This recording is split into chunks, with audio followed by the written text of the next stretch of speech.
दोस्तों, एक आईपीएस सोनल वर्मा अपनी सहेली की शादी में जा रही थी। उसने आम लड़की की तरह साधारण कपड़े पहने हुए थे।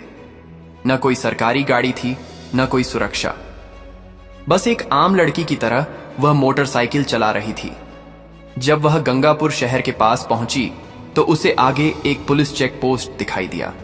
वहां 3-4 पुलिसकर्मी सड़क पर खड़े थे। उनके बीच में इंस्पेक्टर करण सिंह अपनी वर्दी में खड़ा था। उसने हाथ में लाठी उठाकर सोनल को रुकने का इशारा किया। सोनल ने मोटरसाइकिल सड़क के किनारे लगाई और खड़ी हो गई।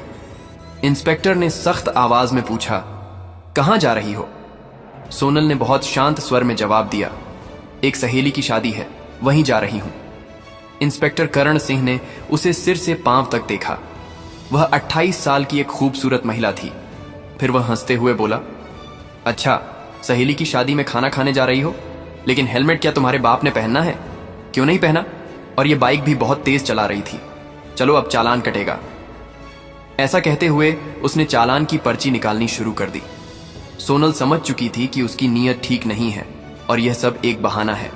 उसने कहा, सर, मैंने कोई कानून नहीं तोड़ा है। ओ मैडम, हमें कानून मत सिखाओ, करण झल्लाकर बोला।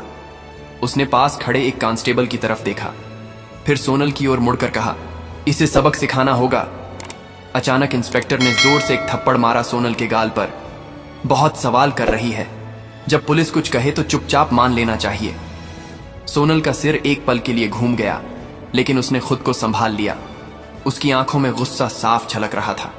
इंस्पेक्टर हंसते हुए बोला, अब भी इसकी आंखों में घमंड है।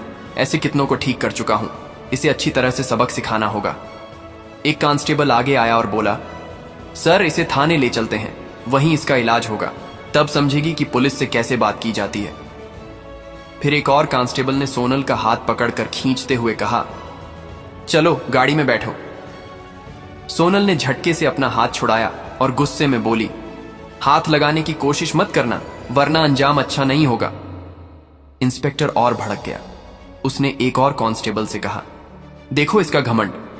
कांस्टेबल आगे बढ़ा, सोनल का बाल पकड़कर उसे खींचने लगा। सोनल दर्द से कराह उठी। फिर भी उसने अब तक अपनी असली पहचान नहीं बताई थी। वह देखना चाहती थी कि ये लोग कितनी नीचता तक जा सकते हैं। इसी बीच एक पुलिसकर्मी ने गुस्से में उसकी बाइक पर लाठी मार दी और ऊंची आवाज में बोला, बड़ी आई साधु बनने वाली, अब तुझे खिलौना बना के खेलेंगे। सोनल वर्मा अब अच्छे से समझ चुकी थी कि उसके साथ क्या होने वाला है और ये लोग कितना नीचे गिर सकते हैं। इंस्पेक्टर की आंखों में गुस्सा भरा था। वह जोर से चिल्लाया, तेरे जैसे कई होशियार देखे हैं, पुलिस से पंगा लेगी, आज मजा चखाएंगे। चलो इसे थाने ले चलते हैं, वहां समझ में आ जाएगा। इस समय भी सोनल वर्मा चुप थी। उसने अब भी अपनी पहचान उजागर करने की कोई कोशिश नहीं की। वह देखना चाहती थी कि ये लोग प्रशासन की कितनी बदनामी कर सकते हैं और एक आम नागरिक पर किस हद तक जुल्म ढा सकते हैं। इंस्पेक्टर करण सिंह अब खींच चुका था। उसके सामने एक ऐसी महिला खड़ी थी जिसके कोमल गाल पर थप्पड़ पड़ा था, जिसके बाल खींचे गए थे, जिसे जबरन सड़क पर घसीटा गया था। फिर भी वह एक मूर्ति की तरह शांत खड़ी थी, न कोई चीख, न कोई आंसू। इंस्पेक्टर करण सोच रहा था, थाने पहुंचते ही देखता हूं इस जिद्दी और घमंडी औरत का इलाज कैसे किया जाए। यह सिर्फ गुस्सा नहीं था, यह वो गुस्सा था जो अंदर ही अंदर सुलग रहा था। चौकी इंचार्ज इंस्पेक्टर हंसते हुए बोला, अब इसकी जुबान भी चलने लगी है। चलो थाने, देखेंगे कितनी चलती है इसकी जुबान। थाने में घुसते ही इंस्पेक्टर जोर से चिल्लाया, ओए कहां गए सब, चाय पानी लगाओ जल्दी, आज एक खास माल आया है। सोनल वर्मा अब भी कुछ नहीं बोली, बस थाने की दीवारों को देखती रही। वह देख रही थी कि ये लोग उन निरीह लोगों के साथ कैसा व्यवहार करते हैं जो कभी आवाज नहीं उठाते। तभी एक कांस्टेबल इंस्पेक्टर करण की ओर झुककर फुसफुसाया, क्या केस है सर? इंस्पेक्टर ने हंसते हुए कहा, अरे कुछ भी नहीं, स्पीड ब्रेक करो या हेलमेट का बहाना मारो, जो मन हो लिख दो। बस अनवर करना है और इसका घमंड तोड़ना है, ज्यादा सवाल मत कर। सोनल सब कुछ सुन रही थी, लेकिन उसकी आंखें अब भी चुप थीं, मानो वह चाहती थी कि पुलिस की यह गिरावट खुद उनके ही मुंह से उजागर हो। इंस्पेक्टर कुर्सी पर बैठा, हाथ में पेन लिया और टेबल पर घुमाने लगा। फिर सोनल की ओर देखकर पूछा, नाम क्या है, कहां रहती है? किसकी बेटी है? सोनल चुप रही। फिर इंस्पेक्टर बोला, सुनाई नहीं देता? नाम क्या है तेरा? लेकिन सोनल की चुप्पी अब भी पत्थर की दीवार जैसी अडिग थी। तभी इंस्पेक्टर ने जोर से मेज पर हाथ मारा, इतनी जोर से कि आवाज पूरे थाने में गूंज उठी। फिर गुस्से से चिल्लाया, सुनाई नहीं देता? नाम बता जल्दी। सोनल ने मुंह घुमाकर शांत स्वर में उत्तर दिया, जी श्वेता शर्मा। इंस्पेक्टर उसके चेहरे की ओर देखकर हंसते हुए बोला, हो बड़ी चालाक लड़की है तू। झूठ बोलने में तुझे खासा तजुर्बा है, लेकिन याद रख, ज्यादा होशियारी महंगी पड़ती है। एक भी गलती की तो पछताने का मौका तक नहीं मिलेगा। फिर सोनल वर्मा को जबरदस्ती उस सड़ी हुई हवालात में डाल दिया गया जहां पहले से 2 कैदी मौजूद थे। उनमें से एक कैदी ने सोनल की ओर देखते हुए पूछा, बहन तूने क्या गुनाह किया है? सोनल ने हल्की सी मुस्कान दी, लेकिन कुछ नहीं बोली। अब वह बस देख रही थी कि यह पूरा सिस्टम कितना सड़ चुका है। अगर एक आईपीएस को बिना वजह अंदर किया जा सकता है, तो आम आदमी की हालत तो सोच पाना भी मुश्किल है। अब वह उस कोठरी के कोने में बैठी थी, सब कुछ देख रही थी, सुन रही थी और हर एक हरकत को समझ रही थी। उधर इंस्पेक्टर करण सिंह एक झूठी रिपोर्ट बना रहा था। उसने आदेश दिया, इसके ऊपर चोरी और ब्लैकमेलिंग का केस ठोक दो, और फाइल पर हाथ मारते हुए बोला, चलो जल्दी। एक कांस्टेबल ने हिचकते हुए पूछा, लेकिन सर बिना सबूत? करण हंसते हुए बोला, इस थाने में सबूत लाए नहीं जाते, बनाए जाते हैं। कुछ देर बाद एक कांस्टेबल कोठरी में आया और सोनल के कंधे पर जोर से हाथ मारा। तभी इंस्पेक्टर करण सिंह ने भी हाथ उठाया ही था कि तभी दरवाजे पर एक भारी कड़क आवाज गूंजी, रुको। सभी लोग घूमकर दरवाजे की ओर देखने लगे। वहां सीनियर इंस्पेक्टर सुधीर वर्मा खड़ा था। उसकी छवि बाकी अफसरों से कुछ बेहतर मानी जाती थी। वह अंदर झांका और महिला की हालत देखकर उसके माथे पर बल पड़ गया। उसने सख्त स्वर में पूछा, यह सब क्या हो रहा है? करण हंसते हुए बोला, कुछ नहीं सर, एक सड़क की औरत ज्यादा अकड़ दिखा रही थी, सबक सिखा रहा हूं। सुधीर ने सोनल को ध्यान से देखा। उसका व्यवहार किसी आम महिला जैसा नहीं लग रहा था। उसने पूछा, इसका अपराध क्या है? करण थोड़ा घबरा गया और बोला, अब सर चेकिंग में बदतमीजी कर रही थी। अब सुधीर को शक होने लगा। उसने सोनल से सीधे पूछा, तुम्हारा नाम क्या है? सोनल फिर भी चुप रही। करण हंसते हुए बोला, देखिए सर, नाम भी नहीं बता रही है। अब सुधीर पूरी तरह सतर्क हो गया। उसने सख्त आदेश दिया, इसे अलग कोठरी में रखो, अकेले। करण चौंक गया। लेकिन सर, सुधीर ने कठोरता से कहा, मैं खुद इसके पास रहूंगा। उसके आदेश पर सोनल को एक और अलग कोठरी में ले जाकर बंद किया गया। वह कोठरी पहले वाली से भी ज्यादा बदबूदार और अंधेरी थी। सोनल ने चारों ओर नजर दौड़ाई। एक कोने में एक टूटी हुई मेज पड़ी थी और पास ही एक जंग लगी लोहे की छड़। अब वह इस सड़े गले सिस्टम का असली चेहरा और भी करीब से देख रही थी। हर एक पल उसकी आंखें यह समझ रही थीं कि कानून अब सिर्फ फाइलों तक सीमित रह गया है। इसी बीच एक कांस्टेबल दौड़ते हुए आया और बोला, सर, बाहर एक बड़ी गाड़ी खड़ी है। करण चौंक गया। पूछा, कौन सी गाड़ी? कांस्टेबल घबराते हुए बोला, सर, सरकारी गाड़ी। करण तुरंत बाहर गया। गाड़ी के अंदर झांकते ही उसके होश उड़ गए। वह भागकर वापस आया और धीमी आवाज में बोला, सर। करण झुंझलाकर बोला, क्या हुआ? कौन आया है? कांस्टेबल कांपते हुए बोला, सर, कमिश्नर साहब आए हैं। करण का चेहरा पीला पड़ गया। सीनियर इंस्पेक्टर सुधीर वर्मा भी सतर्क हो गया। अब मामला सीधे ऊपर तक पहुंच चुका था। कमिश्नर साहब थाने में दाखिल हुए। उनकी आंखों में गुस्सा साफ झलक रहा था।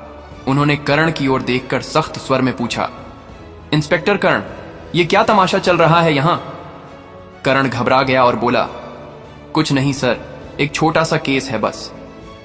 कमिश्नर साहब ने टेबल से फाइल उठाई और ध्यान से पढ़ने लगे। उनके माथे पर शिकन आ गई। फिर वह कोठरी की तरफ झांके और बोले, यह कौन है? करण तुरंत बोला, सर, इस महिला पर 420 और धोखाधड़ी का केस है। कमिश्नर ने सीधा सवाल किया, तुम्हारे पास सबूत है? फिर दोबारा बोले, कोई भी सबूत है तुम्हारे पास? अब करण पूरी तरह फंस चुका था। कमिश्नर साहब ने सीधे महिला की ओर देखा और पूछा, तुम्हारा नाम क्या है? और तभी पहली बार सोनल वर्मा ने हल्की सी मुस्कान दी और कहा, आईपीएस सोनल वर्मा। थाने में एकदम सन्नाटा छा गया। हर चेहरा पीला पड़ गया। करण के हाथ पांव कांपने लगे। बाकी सभी कांस्टेबल हैरान होकर एक दूसरे की ओर देखने लगे। करण के पैरों तले जमीन खिसक गई। जिस महिला को वह एक मामूली अपराधी समझ रहा था, वह थी वही अधिकारी जो पूरे जिले की प्रशासनिक व्यवस्था संभालती थी।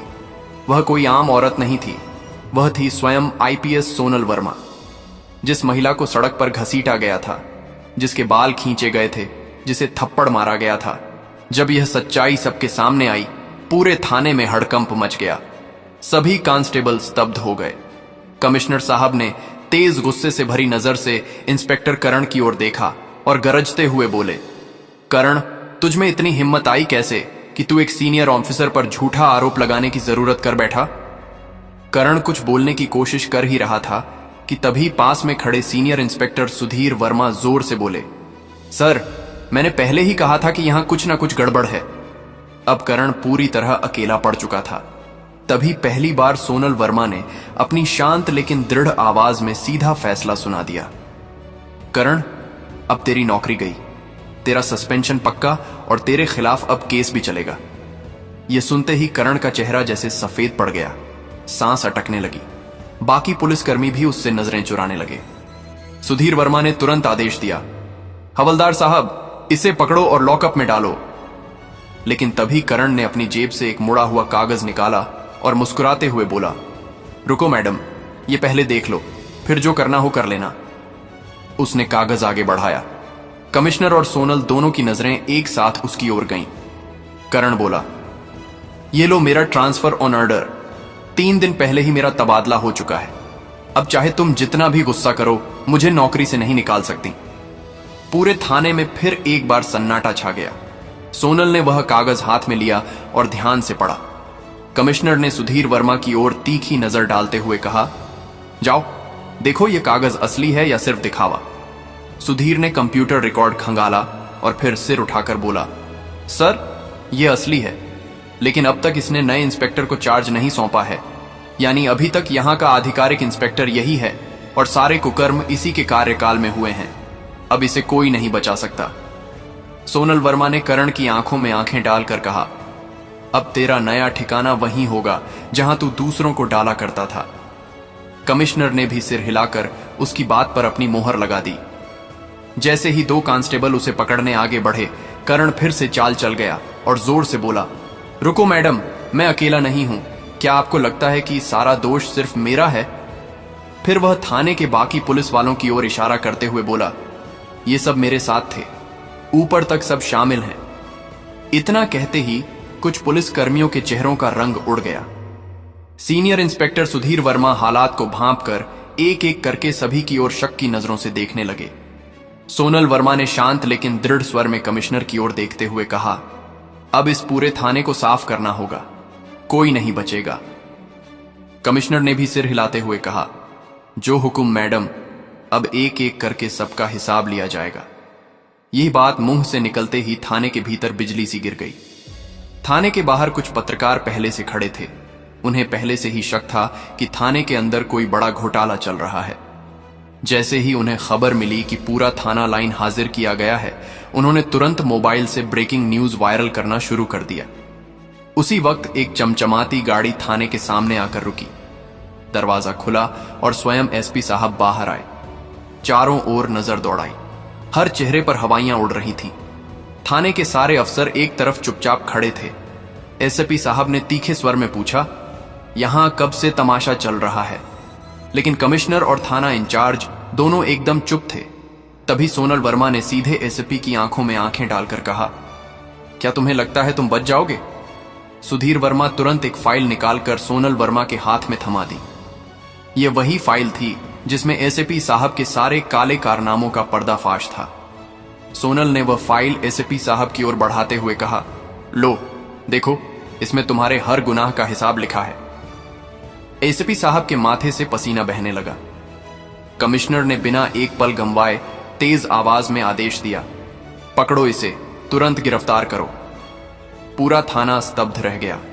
इतने बड़े अफसर को किसी ने पहली बार खुलेआम इस तरह चुनौती दी थी। एसपी की गिरफ्तारी के साथ ही पूरे जिले में तूफान आ गया। मामला दिल्ली तक पहुंच गया। मुख्यमंत्री तक खबर पहुंच चुकी थी और वहां से सीधे आदेश आया कि जिले में जितने भी अफसर मिलकर गड़बड़ कर रहे थे सबको गिरफ्तार करो। अगले 2 ही दिनों में पूरे जिले से 40 से ज्यादा पुलिस अफसर, 10 से ज्यादा बड़े अधिकारी और कुछ राजनीतिक नेता भी गिरफ्तार कर लिए गए। गंगापुर जिले की हवा ही बदल गई। अब चारों तरफ सिर्फ एक ही नाम था, आईपीएस सोनल वर्मा। उनकी ईमानदारी और साहस की चर्चा हर जुबान पर थी। वह महिला जिसने पूरे सड़े गले सिस्टम को हिलाकर रख दिया था। अब प्रशासन में एक नई गति, एक नई सोच और सबसे अहम एक नया डर आ गया था।